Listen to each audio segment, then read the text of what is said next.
प्रधानमंत्री को अगर आप देखेंगे, वो अपने काम भी गिना रहे हैं, वो राम का नाम भी याद दिला रहे हैं और मेहनत में भी कोई कमी नहीं। और यह तब है जब पीएम मोदी किसी भी चुनाव के प्रचार में अगर उतर जाएं तो सारा माहौल बदल जाता है। यह कई बार देखा गया है। विपक्ष की हवा टाइट हो जाती है। जब लोकसभा चुनाव होते हैं तो पीएम मोदी विपक्ष को कोसों पीछे छोड़ देते हैं और ये आंकड़े गवाही देते हैं। मैं आपको बताता हूं आंकड़ों के जरिए।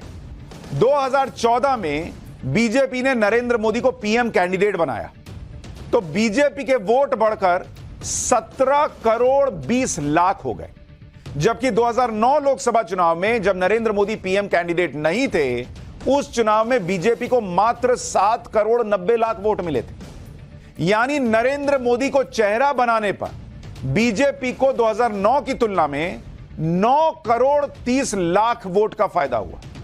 मतलब 2009 में टोटल जितना वोट आया था उससे भी ज्यादा वोट सिर्फ नरेंद्र मोदी के नाम पर बढ़ गया। वहीं 2019 में जब बीजेपी ने एक बार फिर पीएम मोदी के चेहरे पर चुनाव लड़ा, 5 साल की एंटी इनकम्बेंसी के बावजूद बीजेपी का वोट और बढ़कर 22 करोड़ 90 लाख तक पहुंच गया। और अगर इस तरह देखा जाए तो 5 सालों में मोदी के चेहरे पर एक बार फिर बीजेपी के वोट 5 करोड़ 70 लाख बढ़ गए। यह है नरेंद्र मोदी नाम का जादू, मोदी फैक्टर जिसको कहा जाता है। कि कहां 2009 में बीजेपी 7-8 करोड़ वोट पर थी, नरेंद्र मोदी 10 साल में उठाकर उसको 23 करोड़ 24 करोड़ वोट पर ले आए। ऑलमोस्ट 2 गुना 3 गुना कर दिया। जब से नरेंद्र मोदी बीजेपी की राजनीति का केंद्र बने, तब से बीजेपी का वोट शेयर भी रॉकेट बन गया। 2014 के लोकसभा चुनाव में बीजेपी को देश भर की 127 सीटों पर मोदी के चेहरे का सबसे ज्यादा फायदा हुआ।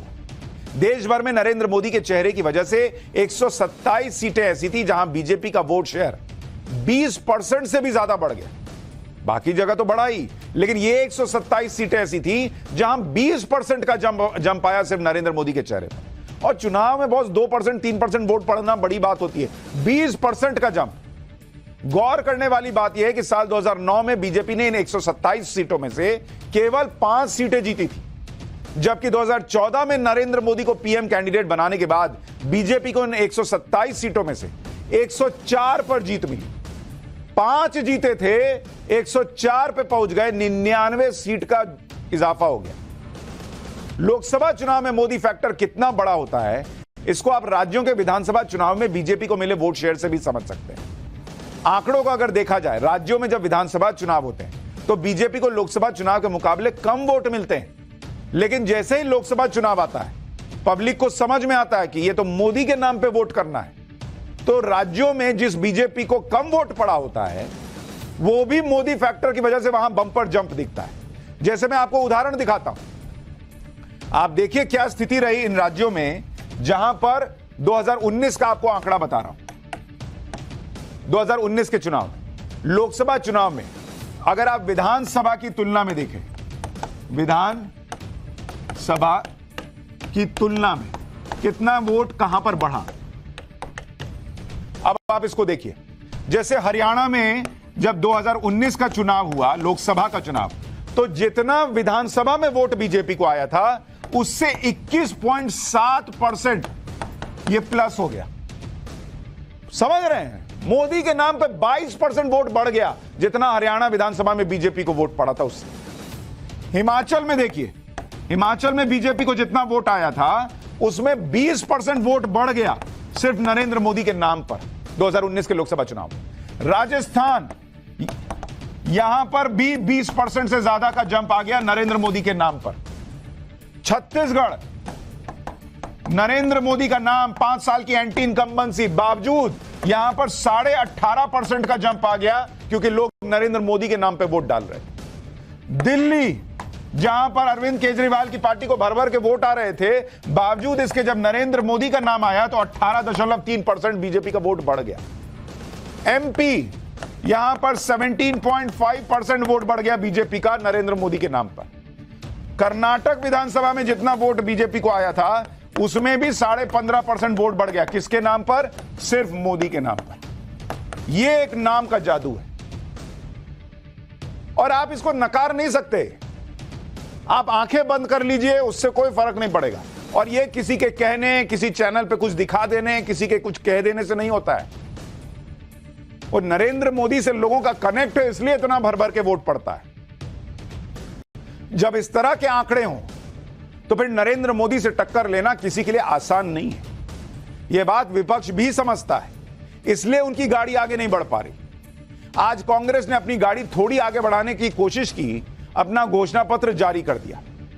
वैसे होना तो यह चाहिए था कि इंडी गठबंधन अपना घोषणा पत्र जारी कर दे, लेकिन अब इंडी गठबंधन तो सिर्फ नाम का बचा है। इसलिए कांग्रेस ने अपना घोषणा पत्र जारी करके एक तरह से खाना पूर्ति कर दी, क्योंकि कांग्रेस के घोषणा पत्र में वो बातें ही नहीं हैं जो बातें राहुल गांधी और दूसरे कांग्रेस नेता 5 साल से रटते चले आए। मैनिफेस्टो में कांग्रेस ने 5 वर्गों के लिए 25 गारंटीज दी। कांग्रेस के मैनिफेस्टो के 5 बड़े वादे क्या हैं, जरा सुन लीजिए। उन्होंने कहा कि युवाओं को 30 लाख सरकारी नौकरी देने का वादा कर रहे हैं। गरीब परिवार की महिला को सालाना 1 लाख रुपए की मदद करेंगे। किसानों की कर्ज माफी और एमएसपी की कानूनी गारंटी का वादा कर दिया। जातीय जनगणना और उसके आधार पर जिसकी जितनी संख्या बारी उसकी उतनी हिस्सेदारी का वादा कर दिया। आरक्षण की 50% की लिमिट को खत्म करने का वादा किया गया। मैनिफेस्टो जारी करते हुए आज राहुल गांधी ने क्या कहा है वो एक बार सुन लीजिए, फिर आपको बताऊंगा कि वो वादे जिसे कांग्रेस या तो मैनिफेस्टो में डालना भूल गई या जानबूझकर उन्हें छोड़ दिया। ये जो मैनिफेस्टो बना है, ये मैनिफेस्टो कांग्रेस पार्टी ने नहीं बनाया है। ये मैनिफेस्टो हिंदुस्तान की जनता ने बनाया है। हमने सिर्फ इसको लिखा है। नरेंद्र मोदी जी ने आज नहीं तो कल ऑपोजिशन को पूरी chargesheet, proof sheet electoral bonds के थ्रू पकड़ा दी है। तो इसीलिए थोड़ा टेरर हो रहा है उनको, इसीलिए नंबर निकला है 400 पार। इसलिए ये महाराष्ट्र में हमारे नेता ले जा रहे हैं, हरियाणा में सब जगह हमारे नेता ले जा रहे हैं, क्योंकि इनको लग रहा है कि भैया अगर 400 पार नहीं 180 हो गई, 160 हो गई, 140 हो गई तो नैया पार हो जाएगी। यानी राहुल गांधी भी मान रहे हैं कि उनके लोग जो छोड़ के जा रहे हैं उससे बीजेपी 400 पार जा सकती है। कांग्रेस के मैनिफेस्टो में कई ऐसे मुद्दे हैं जिन्हें राहुल गांधी लगातार उठाते आ रहे हैं, लेकिन 2 ऐसे मुद्दे हैं जिन पर राहुल गांधी ने रैलियों में तो बहुत तालियां बटोरी, लेकिन मैनिफेस्टो में कांग्रेस उन मुद्दों को लेकर चुप है। पहला मुद्दा है ओपीएस यानी ओल्ड पेंशन स्कीम को लेकर, दूसरा मुद्दा है ईवीएम से चुनाव कराने को लेकर। ये दोनों ऐसे मुद्दे हैं जिन पर राहुल गांधी, प्रियंका वाड्रा और पूरी कांग्रेस पार्टी बहुत मुखर होकर बोलते रहे, लेकिन मैनिफेस्टो में इन मुद्दों पर सन्नाटा है। इसलिए अब यह सवाल उठ रहे हैं कि क्या कांग्रेस ने इन मुद्दों को जानबूझकर छोड़ दिया या वो भूल गई।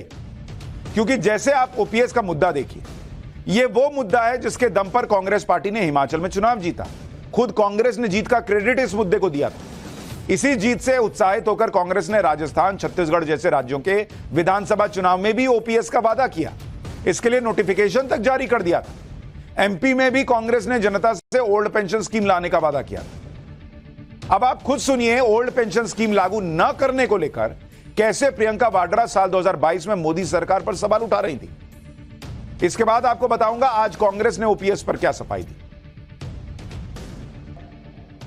जब पेंशन को, पुराने पेंशन को देने की बात होती है तो क्या जवाब मिलता है इनसे? कहते हैं पैसा ही नहीं है। आप सब ये कहते हैं इकोनॉमी खराब हो जाएगी, पैसा नहीं है हमारे पास। अच्छा, आपके पास कर्मचारियों के पेंशन के लिए पैसा नहीं है, लेकिन बड़े बड़े उद्योगपति मित्र जो हैं आपके, उनके लोन आप माफ कर देते हैं। अब कोई कांग्रेस पार्टी से भी तो पूछे कि आपके पास अब पैसा नहीं है, क्यों नहीं डाला मैनिफेस्टो में ओपीएस को। यह सवाल पूछा गया।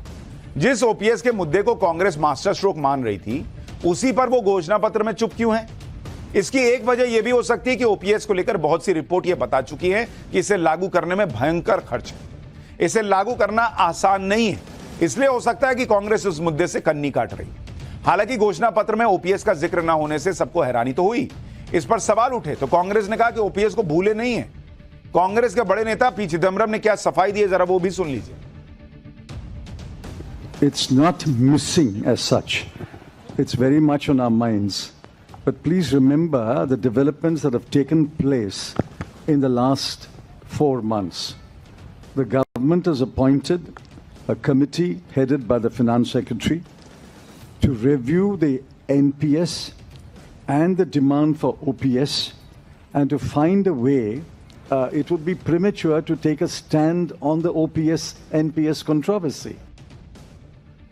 तो आज जब ओपीएस नहीं डाले घोषणा पत्र में तो कह रहे हैं कि हम इंतजार कर रहे हैं कि सरकार ने जो कमेटी बनाई है वो क्या करती है।